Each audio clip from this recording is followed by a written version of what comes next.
on the Boardwalk on the Hotline. We got to preview NFL Championship Weekend. You hear all the action right here on 97.3 ESPN. AFC and NFC games tomorrow here on the radio. Coverage begins at 2 p.m. right here on 97.3 ESPN FM. Sportsnet National Fantasy Sports Analyst covers a lot of the NFL for Sportsnet. Andy McNamara joining us now on the Boardwalk on the Hotline here on 97.3 ESPN. Andy, how you doing this weekend? Doing good, Josh. How are you, brother? Doing well. So it's been a little while since we chatted, so I figured I got to get Andy back on for the playoffs.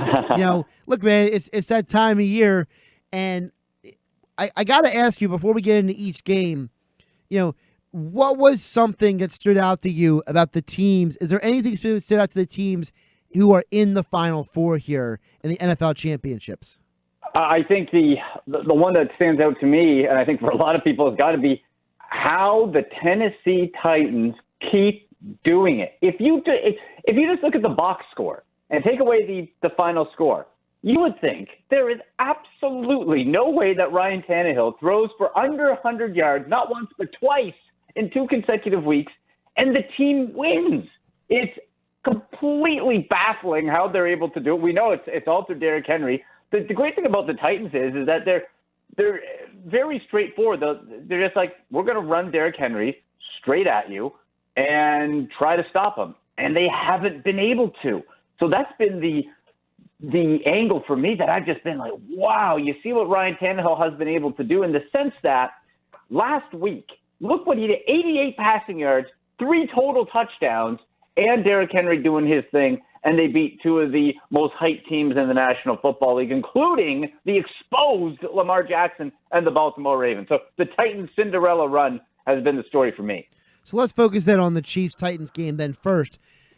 For me, one of the things I've been mentioning to people this week is, these 2 teams played earlier this year, but that game was 1 in Tennessee, and 2, Mahomes was just getting over that injury. Mahomes was not 100% healthy like he is now, and I think that there's a huge difference between in Kansas City and in Tennessee, and between a healthy Mahomes versus the Mahomes who is just getting over being injured.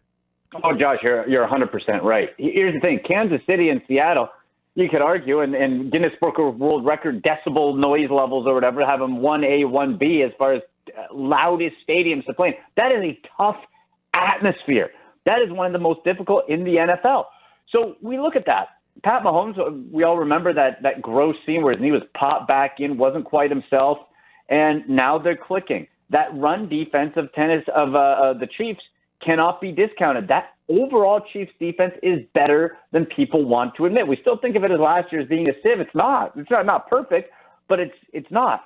The real angle to me of this one is going to be, how does this game start? I truly believe the coin toss is crucial right off the bat. Because if Kansas City wins the toss, they get the ball first, go down and score. If you force Tennessee to play catch-up, that's where they could get in trouble. They want to ground and pound and run out the clock. That's what they've done so well. That's what they can do. And there's a real chance they could do it again if they get the ball first, if they win the toss, and they score first. I really think that first score, and right down to the coin toss, is so pivotal. The one extra thing, though, is that unlike, let's say, where it was Lamar Jackson who is the idea is, okay, well, if you make him throw and you force him to be one-dimensional, you're probably going to win the game, which is what happened.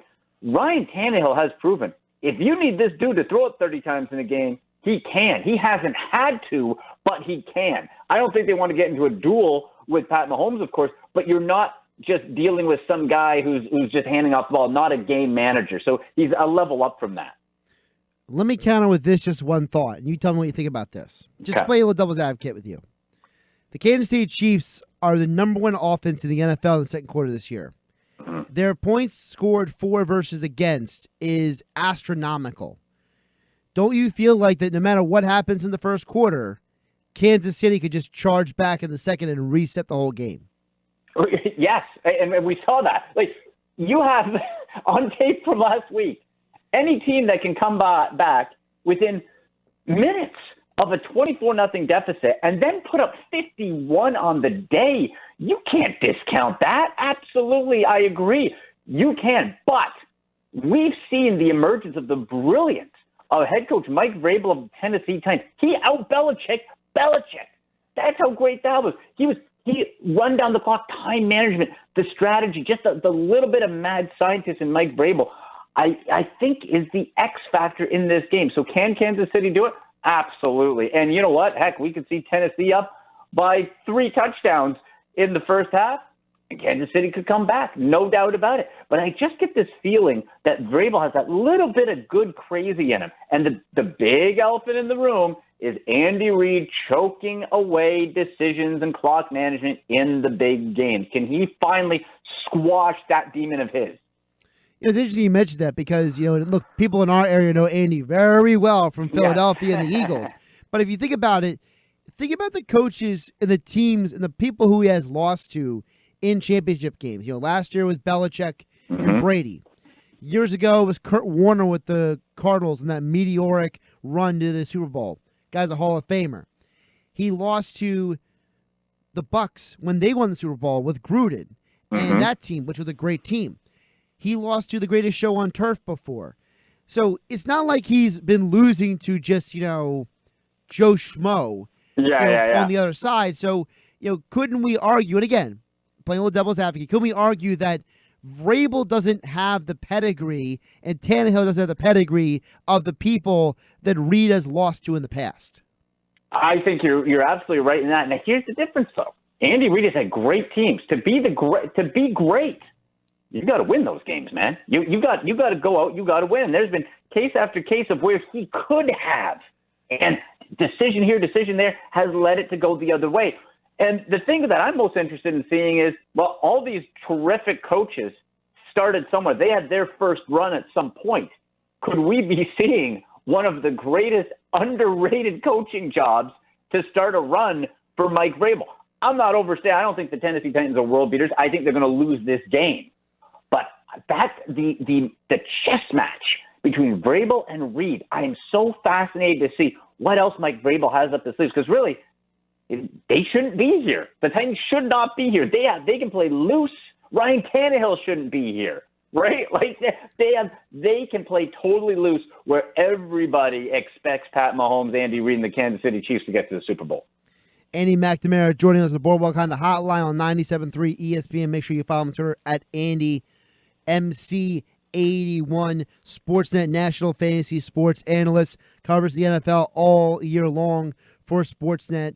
Andy, let's flip it over to the NFC. My heart wants the Packers to win, but my head says the 49ers got a 3-headed monster at running back and this beast, George Kittle, who's probably the best tight end in the NFL. I just feel like I don't know if there's enough Aaron Rodgers magic in order to overcome what the 49ers are bringing to the table, especially how healthy they are right now. In my opinion, Kyle Shanahan's the best coach in the National Football League, and that's just after I was gushing over Mike Vrabel's rise. The system that he has tweaked and tinkered and modernized from his father, Mike, and the Gary Kubiak modifications as well, it's brilliant. You have that. It's like a big white picket fence up at that offensive line, and it moves as a unit, and you can pop in Breida, Coleman, Mostert, all of them, some of them, and it works. What's going to be key in this one is you're going to want to make – and look, I love Jimmy Garoppolo, and I think Jimmy Garoppolo is a heck of a quarterback, and he has shown flashes where he can go out and make the big throw when it's needed.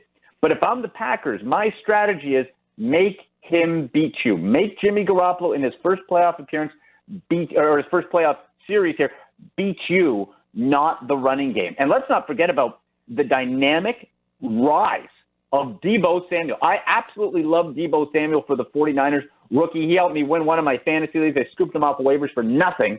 Deebo Samuel, you can put him in the backfield. He can run little gadget plays, the slot outside. He is so dynamic, and he just keeps getting better week after week. You got a little wide receiver play. Also, Emmanuel Sanders, of course, right? So there's a lot of different touch points. The question is going to be, and I think this has a big part in Aaron Rodgers' ultimate legacy.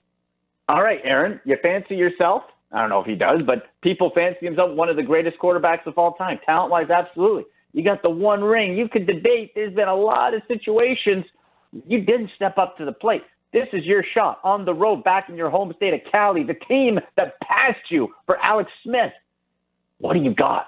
And really for him, it comes down to for Aaron Rodgers, who we know can pop up a 400-yard game. This year it's been so great, but the coaching job that Matt LaFleur's done is you haven't forced Aaron Rodgers to have to do that. We know he can, but with Aaron Jones and to a lesser extent Jamal Williams in the backfield, you're running that style where, all right, we're going to try to beat you this way, but, well, if Rodgers has to chuck it up, he can. I think that 49ers have many more weapons. For Aaron Rodgers, it just seems really that he's got Devontae Adams and he's got Aaron Jones. And if you stop both of them, that's pretty much it. So I think the 49ers do have an advantage. But, boy, Aaron Rodgers' legacy matchup here. Absolutely. And that's why you mentioned the running backs. That's why I was saying earlier this week that, look, to me, the over-under, take the under. Because I think that between Aaron Jones and Jamal Williams, like you mentioned, and then you got Mostert, Breida, Coleman on the other side. And don't forget, the 49ers actually use a fullback. I think this might be more of a grinded out game than it is going to be a passing game. And, we may be entering the fourth quarter, 49ers with a 2014 lead kind of situation, and all the chips are on the table because, let's be realistic, LaFleur, Shanahan, despite the fact that this league is all about the passing and the quarterbacks, these guys like to run the ball. They do. And it's no mistake. Like everyone who falls in love with the pass, right? Okay, it makes the highlight reels. Look at the successful teams. They have guys who can throw the ball, but you try to run it first. You truly become a multi-dimensional team here. If this game does happen to go through the air, let's say both defenses kind of bottle up the run a little bit, the Packers are going to win this game. If it gets into any sort of shootout, if it gets into any sort of situation where you have to throw the ball more and the run game goes away, Green Bay Packers win that game. So I think it's more vital for them to try to shut down the run than the other way around, because although I'm a big Jimmy Garoppolo fan, hasn't done it yet. He's got to prove he can do it. Aaron Rodgers has won a Super Bowl. So for the Packers, I think it has to be, you have to try to turn it into a situation where they're going to have to throw the football, and that's going to be your best shot. All right, Andy, what is your Super Bowl participant picks here? Oh, boy. You know what? I'm going to say Kansas City, and I'm going upset Packers in San Fran. Yep, I'm going Chiefs and Pack. I think that's going to be a hell of a battle. You know what, really? Like, as fun as the Titans' run has been, that would be a really sucky Super Bowl. just under one. Come on, Ryan Tannehill. And I appreciate all these done. I call him the Tanna Thrill on my fantasy, so I love him. But just from a hype perspective, I can't get really excited over the Tennessee Titans. I can, though, if I'm seeing Pat Mahomes in either the 49ers or the Packers. I think either one of those matchups are going to be a lot of fun. Well, first of all, that would be a rematch of Super Bowl I if it was Chiefs and Packers. And number two, it would be the State Farm Super Bowl, because we'd have a million State Farm commercials for 2 weeks with Pat Mahomes and Aaron Rodgers all over our TVs. Oh, wow. State Farm is just, oh, man, just counting cash. Absolutely. That'd be awesome. He's Andy McNamara. Follow him on Twitter at AndyMC81. Andy, appreciate you jumping on the show today. Enjoy the games tomorrow. Oh, anytime, Josh. Really appreciate it. Talk to you soon, buddy.